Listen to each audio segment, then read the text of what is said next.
आइए जानते हैं आज की प्रमुख अंतर्राष्ट्रीय खबरों को। पहले एक नजर हेडलाइंस पर। सीएम योगी ने लोकसभा का बदला यूपी उपचुनाव से चुकाया, बटोगे तो कटोगे ने कैसा करा दी बीजेपी की मौज। मंदिर, चर्च या गुरुद्वारा, समर्थकों के लिए कहीं भी जाने से ऐतराज नहीं। जीत के बाद नसीम सोलंकी ने मतदाताओं को जताया आभार। कटेहरी की हार, अखिलेश यादव की पीडीए राजनीति पर बीजेपी की बड़ी चोट।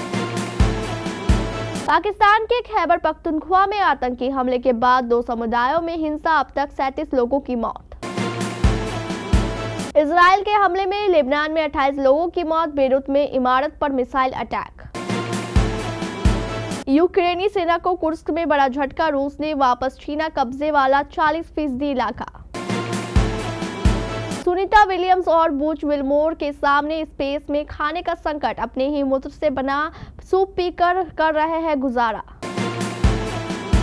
भारत की महिलाओं के पास कितना सोना, अमेरिका भी आंकड़े देखकर हैरान। चार्ल्स डार्विन ने दी ऑरिजिन ऑफ स्पीसीज की थ्योरी, उनकी किताब ने मचाया था तहलका। और ऑस्ट्रेलिया के सरजमी पर यशस्वी जायसवाल का पहला शतक। महाराष्ट्र और झारखंड विधानसभा से कम क्रेज यूपी में 9 विधानसभा सीटों पर हुए उपचुनाव पर नहीं रहा। लोकसभा चुनाव में भाजपा की देश के इस बड़े सूबे में हुई दुर्गति और नतीजों को लेकर भाजपा के भीतर मचे घमासान के बाद उपचुनावों में फतह करना योगी आदित्यनाथ की प्रतिष्ठा से जुड़ गया था। योगी को उपचुनाव में फ्री हैंड मिला तो उन्होंने साबित कर दिया कि संसदीय चुनाव में उनकी चली होती तो भाजपा का यूपी में प्रदर्शन उतना खराब नहीं होता जितना हुआ। संयोग से इस बार भाजपा और आरएसएस के बीच बेहतर तालमेल भी हो रहा था और संघ के साथ भाजपा ने भी योगी आदित्यनाथ के बटोगे तो कटोगे के नारे को मंजूरी देकर उपचुनाव में भाजपा के प्रदर्शन को बेहतर बनाने में मदद की। उत्तर प्रदेश में सीमाओं विधानसभा उपचुनाव के विजेता सपा की नसीम सोलंकी ने शनिवार को कहा कि वह अपने समर्थकों के लिए मंदिरों, चर्चों और गुरुद्वारों का दौरा करेंगी, जबकि दूसरे नंबर पर रहे भाजपा के उम्मीदवार सुरेश अवस्थी ने अपनी हार के लिए हिंदू वोटों के विभाजन को जिम्मेदार ठहराया है। इस बीच भाजपा के रामवीर सिंह ने कुंदर की विधानसभा क्षेत्र में बम्पर वोटों के अंतर से जीत के लिए मुस्लिम मतदाताओं को धन्यवाद दिया। जेल में बंद इरफान सोलंकी को परिवार की गढ़ सीट से विधायक के रूप में अयोग्य घोषित किए जाने के बाद नसीम को कानपुर के सीसामऊ से मैदान में उतारा गया था। इरफान को महिला के घर में आगजनी के आरोप में जेल हुई थी। नसीम सोलंकी ने नतीजों के बाद कहा कि जिस तरह से उपचुनाव के दौरान लोगों को परेशान किया गया और पीटा गया, फिर भी उन्होंने वोट डाला।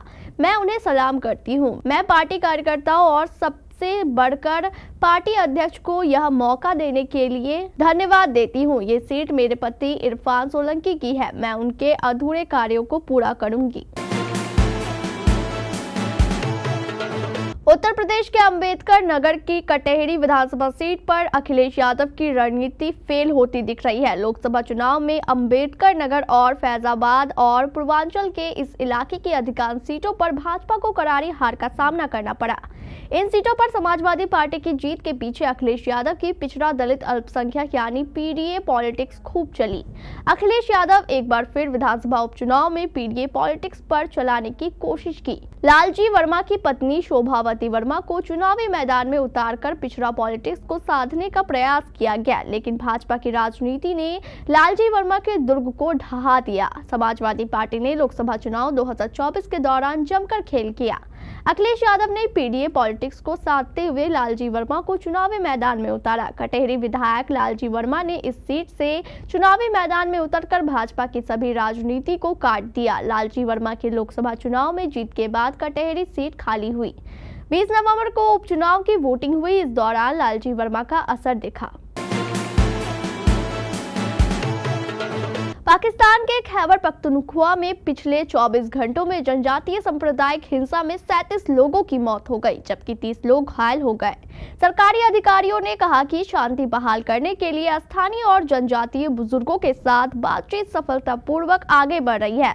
अगर उत्तर पश्चिम पाकिस्तान में अफगानिस्तान की सीमा से लगे कुर्रम जिले के अलीजई और बागान जनजातियों के बीच झड़पें गुरुवार को पारा चिनार के पास पैसेंजर वैन के काफिले पर हुए हमले के बाद शुरू हुई।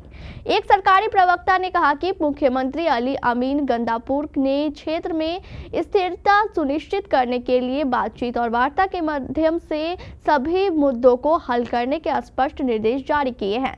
पुलिस ने कहा कि जनजातीय भारी और ऑटोमेटिक हथियारों से एक दूसरे को निशाना बना रही है। लड़ाई में घरों और दुकानों को नुकसान पहुंचा है और विभिन्न गांवों से लोग सुरक्षित स्थानों पर चले गए हैं। संघर्ष विराम के प्रयासों के बीच इजराइल ने लेबनान में हिजबुल्लाह के खिलाफ सैन्य अभियान तेज कर दिया है। इसी कड़ी में शनिवार को लेबनान पर इजरायली हमले में 28 लोग मारे गए। स्वास्थ्य मंत्रालय ने कहा कि मध्य बेरूत में हवाई हमले में 15 लोगों की मौत हो गई। वहीं राजधानी के उत्तर पूर्व में हुए हमलों में 13 अन्य लोग मारे गए। लेबनान की राजधानी में इस हफ्ते चौथी बार हमला किया गया। लेबनानी सुरक्षा अधिकारियों के अनुसार मध्य बेरूत में एक 8 मंजिला इमारत को निशाना बनाया गया। इस पर 4 मिसाइलें दागी गई। हमले में सुरंगों को तबाह करने वाली मिसाइलों का इस्तेमाल किया गया। जिस जगह पर हमला किया गया वहां गहरा गड्ढा हो गया है। रूस के कुर्स्क क्षेत्र में घुसी यूक्रेन की सेना को बड़ा झटका लगा है। यूक्रेन ने कुर्स्क इलाके में कब्जा किए गए 40% से अधिक क्षेत्र को खो दिया है। एक वरिष्ठ यूक्रेनी सैन्य सूत्र ने ये जानकारी दी है। यूक्रेनी सेना अगस्त महीने में एक आश्चर्यजनक अभियान में रूस के अंदर घुस गई थी और उसने कुर्स्क के एक बड़े इलाके पर कब्जा कर लिया था। रूस ने इस क्षेत्र को वापस पाने के लिए बड़ा अभियान शुरू किया है और क्षेत्र में 59,000 सैनिकों को तैनात किया है। यूक्रेनी स्रोत ने खुलासा किया है कि उनकी सेना ने अगस्त में अभियान शुरू करने के बाद कुर्स्क में 1376 वर्ग किलोमीटर क्षेत्र पर कब्जा कर लिया था, लेकिन उनके पास लगभग 800 वर्ग किलोमीटर का ही क्षेत्र कब्जे में रह गया है। स्रोत ने कहा दुश्मन अपने जवाबी हमले को बनाए रखेगा। साथ ही ये भी कहा है कि जब तक सैन्य रूप से उचित है यूक्रेन अपनी स्थिति को बनाए रखेगा। नासा के अंतरिक्ष यात्री बूच विल्मोर और सुनीता विलियम्स इस साल जून से अंतरिक्ष में फंसे हुए हैं। इंटरनेशनल स्पेस स्टेशन में करीब 6 महीने से रह रहे एस्ट्रोनॉट बीते कुछ समय से इस सूप को जिस मूत्र से बनाया जा रहा है वो इन अंतरिक्ष यात्रियों का ही है। सूप बनाने के लिए पेशाब और पसीने को रिसाइकल किया जाता है, फिर इसे पीने के लिए इस्तेमाल में लाया जाता है। बिजनेस स्टैंडर्ड के मुताबिक 61 साल के बूच विल्मोर और 59 साल की भारतीय मूल की सुनीता विलियम्स धरती से 264 मील ऊपर फंसे हैं। जून में वह 8 दिन के मिशन में गए थे, लेकिन वापस लाने वाला बोइंग स्टार लाइनर अंतरिक्ष यान खराब हो गया। ऐसे में दोनों अंतरिक्ष यात्री अभी तक स्पेस में ही हैं। उम्मीद है कि अगले साल फरवरी में उनकी वापसी हो सकती है। भारत में सोना सदियों से लेकर सबको प्यारा रहा है। खासकर महिलाओं को गोल्ड के गहनों से विशेष लगाव है। यही वजह है कि सोने के मामले में भारत की महिलाओं ने दुनिया के कई देशों की सरकार को पीछे छोड़ दिया है। दरअसल हाउस होल्ड गोल्ड के मामले में बहुत आगे है। वर्ल्ड गोल्ड काउंसिल की एक रिपोर्ट के अनुसार भारतीय महिलाओं के पास लगभग 24,000 टन सोना है। इस रिपोर्ट में ये भी बताया गया है कि भारतीय महिलाएं दुनिया के कुल सोने के भंडार का 11% गहनों के तौर पर पहनती है। इतना ही नहीं, भारतीय महिलाएं जितना सोना पहनती है वो दुनिया के टॉप 5 देशों के कुल गोल्ड रिजर्व से भी ज्यादा है। चार्ल्स डार्विन की किताब on the origin of species 24 नवंबर 1859 को प्रकाशित हुई थी। इस किताब में डार्विन ने विकास और प्राकृतिक चयन के बारे में अपने विचार रखे थे। ये किताब जीव विज्ञान की आधारभूत किताब है और क्रम विकास संबंधित जीव विज्ञान की नींव मानी जाती है। डार्विन ने on the origin of species by means of natural selection प्रकाशित किया था। इसके बाद भी संदेह से घिरे डार्विन ने आखिरकार विकास के अपने नए सिद्धांत को प्रकाशित किया। ये अब तक लिखी गई सबसे महत्वपूर्ण किताबों में से एक बन गई है। डार्विन ने इसे लिखने को नरक में रहने जैसा बताया, क्योंकि उन्हें इससे अपनी प्रतिष्ठा खोने का डर था, जैसा कि इनके दादा इरास्मस को था। चार्ल्स को चर्च और प्रेस के कुछ हिस्सों से तीखी आलोचना का सामना करना पड़ा था। बहुत से लोग इस किताब के मुख्य निहितार्थ से हिल गए थे, क्योंकि इसमें मनुष्यों को वानरों का वंशज बताया गया था। हालांकि डार्विन ने केवल इसका संकेत दिया था। भारतीय टीम के स्टार ओपनर यशस्वी जायसवाल ने पर्थ टेस्ट में शतक जड़ा है। यह उनका ऑस्ट्रेलिया की सरजमी पर पहला शतक है। इस शतक के साथ उन्होंने कई रिकॉर्ड भी अपने नाम किए। भारतीय टीम की दूसरी पारी में यशस्वी जायसवाल ने यह शतक छक्के के साथ पूरा किया। यशस्वी का टेस्ट क्रिकेट में यह चौथा शतक है। पर्थ टेस्ट के तीसरे दिन को यशस्वी जायसवाल ने शतक जड़ने के तुरंत बाद ही अपने आइकॉनिक स्टाइल में जश्न मनाया। उन्होंने हेलमेट उतारा और हाथ ऊपर कर दिए।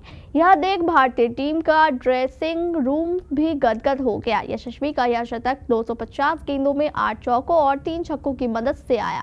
ऑस्ट्रेलियाई धरती पर अपने पहले टेस्ट में यशस्वी जायसवाल ने दूसरी पारी में यह संयमित शतक के साथ अपनी योग्यता साबित की। उन्होंने जोश हेजलवुड की गेंद पर अपरकट लगाकर शानदार अंदाज में यह उपलब्धि हासिल की।